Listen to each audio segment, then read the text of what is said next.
It's cold, it's gray, it's October, and I'm hoping the big boys are on their feet. I set up over a scrapeline in hopes to intercept one of them, and I gotta say, I wasn't disappointed. Let's get after it.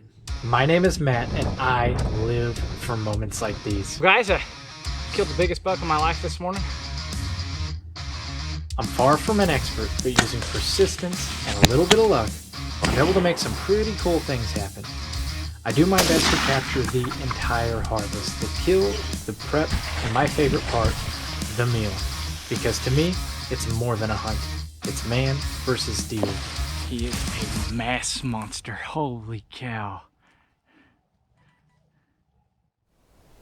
It's October 28th, and it is a nice, cold, gray morning out here, kind of the epitome of what fall mornings are made of.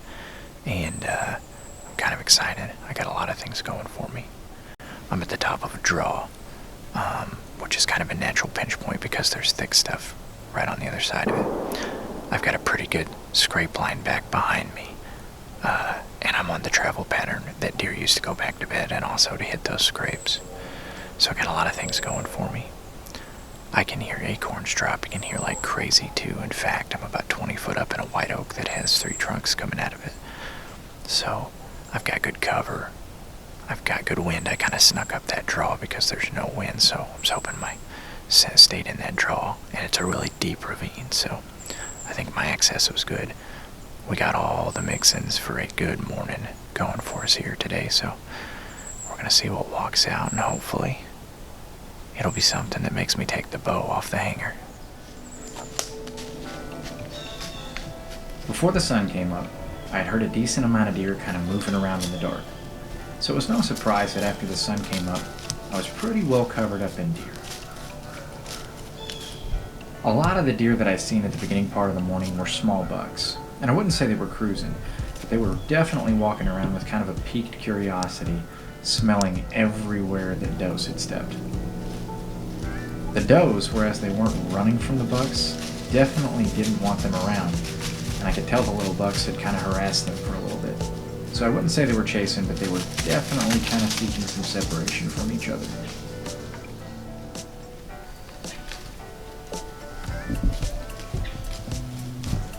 A couple of the does seemed like they were coming into estrus maybe a tad early, which was evident by how much attention they were getting from some of the younger bucks in the area.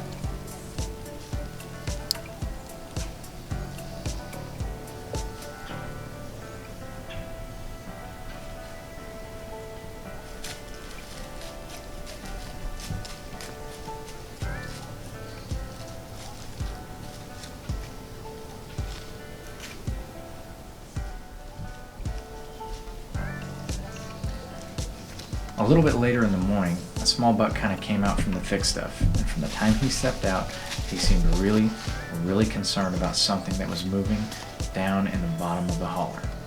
I started looking that way with a piqued interest myself, and not too long after kind of looking down that way, I seen exactly why he had been concerned.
Oh my gosh. Go down, go down.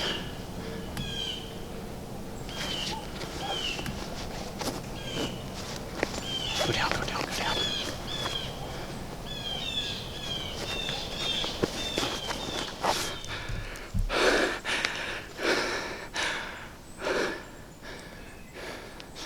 I just put one right through the boiler room on a freaking hammer. That's a big buck, man, and he was gray in the face. I'm so jacked right now. I probably had like a 10-minute standoff with that dude, and I put one right where I wanted it. He ran off about 50 yards, and I think I watched him fall over.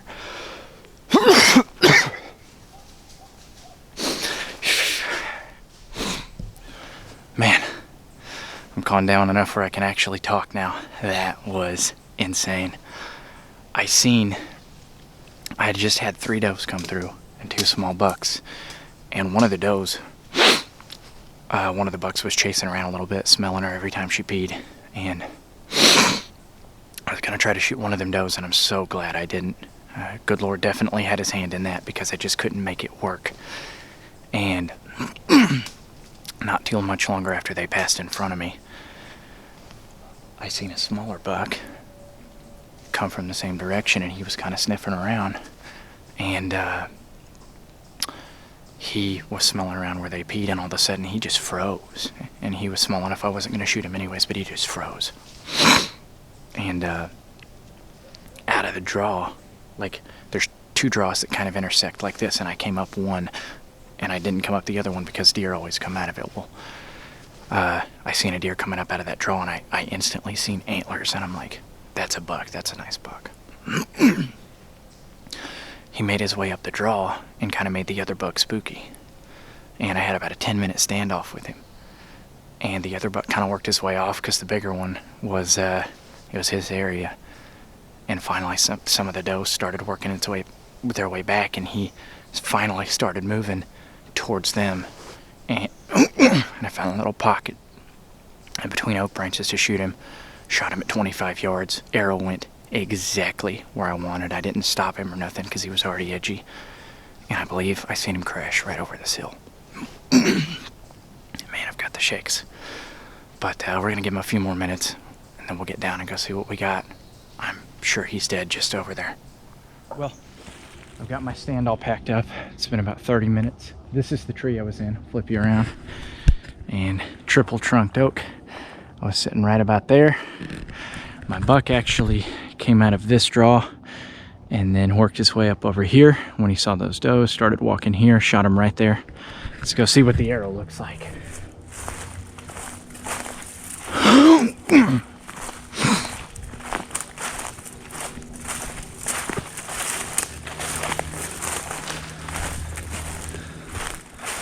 Pass through.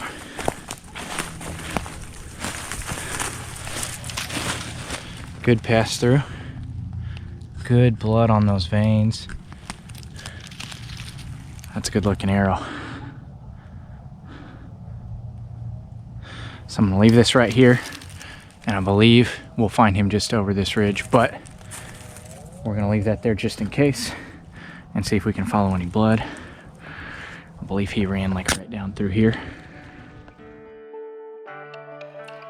I had 0 problems following this blood trail at all. I was basically able to follow it at a brisk walk. I had a pass through, I had a really good shot placement, and I was shooting a 150 grain Schwacker broadhead with a 3-inch cut. So seeing blood was absolutely no problem. And here he is. I see him. I see him!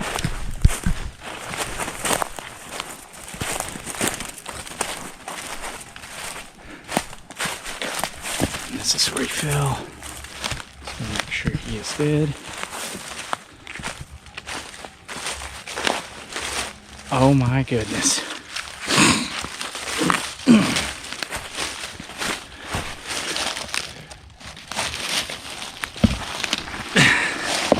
He is a mass monster. Holy cow.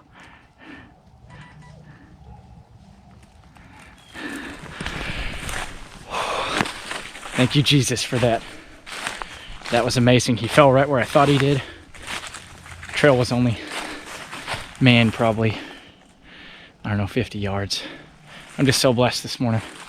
I'm gonna pull him out of here, get him somewhere away from all that blood, and we'll get a good look at him. Well, guys, I could not be more blessed, more thankful, more grateful. I'm just feeling a mix of emotions right now. By far my best bow buck. And if I could draw a picture of the perfect buck to harvest, it would be this guy. He's a mass monster, perfectly symmetrical 10, chocolate racked. I just can't think of a better looking buck right now. And I'm so thankful that things played out the way they did this morning. I want to give all the glory to God for creating everything that we chase and allowing us to chase them. I'll forever be grateful for that. And yeah, I'm just speechless, man. The hunt, it was perfect. I'll remember this forever. So I actually shot him with a 3-inch Schwacker. Entry was on this side and came out this side, and it was a pretty nasty big hole. He didn't really run far at all, probably 50 yards, and laid down just over the rise of a hill. And I thought I had seen him crash, which I was right. But he died really quick. Good shot, about 20 yards. Man, what a perfect October morning. The rut is just starting to hit up, and this is the kind of magic that can happen. So I'm gonna quit talking and I'm gonna start working. I'll see you guys in the kitchen. This was a no-brainer. As soon as I got to the kitchen, I knew exactly what I was gonna make, and that is some smoked venison jerky. A really good recipe, been forever since I had it, so I knew that this is what I wanted to make. Gonna start this process off by using a 1/2 cup of Worcestershire and a 1/2 cup of soy sauce for the base for a marinade. Gonna follow that immediately with a tablespoon of minced dried onion. We're gonna add to that a tablespoon of red pepper flakes for some heat. We're gonna add a little bit of salt and some garlic by using a garlic seasoning salt, and we're gonna hit that with a tablespoon. And then follow that with a tablespoon of black pepper. All these things are gonna work really, really nice together and give our jerky a bold flavor. We're gonna whisk all this up to make sure everything is kind of married in there. We're gonna set our marinade to the side, and we're gonna take some different cuts from the hind quarter of our buck, and we're going to slice them up. So for the cuts of meat we were using for this, I actually went with some bottom round and some top round. The rounds are a cut of meat that come from the back hind quarter of the deer. They're very big. They're gonna make some nice wide slices for jerky, and they're a pretty lean cut of meat, so you're not gonna have to deal with a lot of fat and gristle. I trim any silver skin and any nasty looking areas off, and I actually put these roasts in the freezer for about a 1/2 hour prior to slicing to make sure it's easy to work with. Once I get everything sliced up into about 1/8 inch thick slices, I'm going to actually put everything into a Ziploc bag. The Ziploc bag, in my opinion, distributes the marinade way better than everything just sitting in a bowl, and allows you to get a lot of the air out of the mixture. Just a way better experience. I'm going to get everything into this Ziploc bag, and I'm going to push out all the air that I can, and then I'm going to seal it. And then I'm going to massage the bag a little bit to kind of marry all of those ingredients together. And after you do this, it's ready to sit in the fridge and marinate for a couple of days. So once the venison comes out of the fridge about 2 days later, it is ready to smoke. I'm going to heat my smoker up to about 150 degrees, and while it's heating up, I'm going to strain the meat to get a lot of that excess marinade off of there. What we're left with when that excess marinade is off of there is a super well-seasoned, nicely marinated batch of delicious looking venison. It looks really good as is. I cannot wait to get this on the smoker. Once the smoker hits 150, I'm going to open it up and start placing our slices directly on the grates. I try to avoid placing them directly at the back or too close to the sides because those pieces tend to overcook. And I like a cabinet style smoker with trays for doing jerkies and summer sausage and things of that nature. The last thing I'm going to do before we close this up and let it smoke is hit it with a little bit of Danos. Danos is a spicy, low sodium seasoning that's going to give it just a little bit more kick and make sure that it is perfectly seasoned. Once we got it seasoned, we're going to shut that door. It's going to smoke for 6 to 8 hours depending on the thickness of the slices. You got to get up a couple of times during the night and check it, but it doesn't take a super long time, and when it comes out of there, it is going to be delicious. This smoke actually ended up being just shy of 8 hours. You can see that our jerky looks perfect. I like it to be about the consistency of leather because once it comes off the heat, it's gonna harden up and you don't want it to break teeth when you bite into it. It's also the reason I kind of slice it a little bit thicker. But all we're doing now is taking it off the smoker. We're gonna let it cool down just a little bit and we are ready to dig into this. It's got a sweet taste, it's got a savory taste, it's got a little bit of a kick because of the red pepper and the spices that we added at the very end. This is a badass jerky recipe. If you try it, you're going to love it. This jerky actually finished up about 2 hours before I had to go to work, so I enjoyed it for breakfast. As I was eating it, I kind of reflected on the hunt and the whole experience in general and how lucky I was to be able to experience things like this in the outdoors. And that's the end of this video, guys. I really hope you enjoyed it. I've got another video on the channel that's really similar that I think you would enjoy. It's titled Busted, New Bow Hunter Makes Tough Shot, and it's about my brother's first archery kill, and we make Mississippi pot roast out of it. Make sure you check that out. Appreciate you guys watching this video, and I will catch you in the next one.